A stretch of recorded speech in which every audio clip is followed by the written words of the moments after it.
जो opposition party Lok Sabha या राज्यसभा में रहती है तो उसका काम ही यही है कि रूलिंग पार्टी के या गवर्नमेंट के कमियां क्या है गिनने का और उसको दुरुस्त करने के लिए उनसे कहने का। लेकिन मेरे को ताजुब हुआ कि मोदी साहब जब राज्यसभा में अपने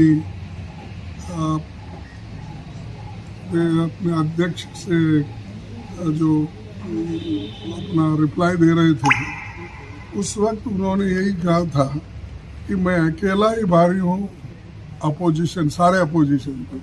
फिर अपोजिशन आए कहाँ से उनके पास? सारे अपोजिशन को अकेले ही भारी है, तो मैं एक ही काफ़ी हूँ बोले, तो फिर क्यों 30 लोग पार्टियों को जमा रहे? और वो 30 पार्टी के नाम तो बताओ आप। वो 30 पार्टी के लोग इलेक्शन कमेटी में या इलेक्शन ऑफिस में रजिस्टर करे सो है क्या यूं ही बुला रहे सबको? तो ये तो मालूम होने में। और हमारे पास जो भी लोग हैं वो लोग हमेशा हमारे साथ हैं। हम हमेशा पार्लियामेंट के वक्त भी मिल के काम करते हैं, बाहर भी मिल के काम करते हैं। और अब बेंगलुरु में भी सभी पार्टियां वहाँ पर आई है। हम जो कर रहे हैं वो देख के वो घबरा गए और घबरा कर वो जो पार्टियां में एक टुकड़ा हुआ था, 2 टुकड़े हुए थे, 3 टुकड़े, सबको जमा रहे और उनको जमा के वो अपनी संख्या उसमें भारी संख्या दिखाने की कोशिश कर रहे हैं। तो वो कोई काफ़ी महत्व का नहीं है। किसी एक व्यक्ति का प्रश्न नहीं है और कोई व्यक्ति महत्व नहीं होता देश के सामने। देश के डेमोक्रेसी को और देश के संविधान को अगर ठोस पहुंचती है तो हमारा कर्तव्य होता है कि हम एकजुट होकर जो लोग इस संविधान को बचाने वाले हैं और डेमोक्रेसी को बचाने के लिए एक होते हैं, तो हम इसमें मिल के काम करेंगे। कोई व्यक्ति देश के सामने बड़ा नहीं हो सकता, वो हमारी ये है। और उनके सामने सिर्फ क्या है, तोड़ फोड़ करने का ही है और वो तोड़ फोड़ करते ही रहे हैं। और जब उनको मौका मिलता है, जो चुन के आते हैं उनको तोड़ते हैं और ये भी कहते हैं कि हमारी बड़ी पार्टी हो गई है, ये हो। भाई आपका अगर ठीक है पार्टी, फिर तोड़ते क्यों? चुने हुए लोगों को आप ले जाते हो और उस यहाँ जब तक वो कांग्रेस में रहते, जब तक वो डीएमके में रहते, जब तक वो दूसरे हमारे पार्टियों में रहते, जब तक वो एनसीपी में रहते और या जेडीयू में रहते हैं, आरजेडी में रहते हैं और या टीएमसी में, और उस वक्त वो करप्ट रहते हैं। और आप जब बुला लेते हैं तो आपके वॉशिंग मशीन में आकर वो क्लीन हो जाते हैं और आप वो जो काला कपड़ा डाल के वाइट निकालने में मशहूर है और दूसरों को भी यही बोलते हो। तो ये ठीक नहीं है। ये उनकी आदत है पहले से भी, डराने का, धमकाने का, हरासमेंट करने का, प्रेशर डालने का, वो कर रहे हैं। तो उसको हम डरने वाले नहीं। मोदी साहब ने तो ये बोला था पार्लियामेंट में, सभी अपोजिशन को मैं अकेला ही भारी पड़ता है।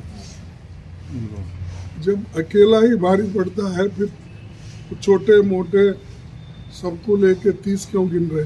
और 30 कौन से पार्टी है तो बताए, तो हम भी इलेक्शन कमीशन से लिस्ट मंगवाएंगे और बोलेंगे। अब हमारे पास जो 24-26 लोग जो भी आते हैं वो हम पार्लियामेंट में भी रहते हैं, बाहर भी रहते हैं, मिलके भी रहते हैं। उनके 30 लोग कहाँ मिले थे मुझे तो मालूम है। बाकी पवार साहब जा ही रहे हैं, मीटिंग में ऑफिशियल हो गया।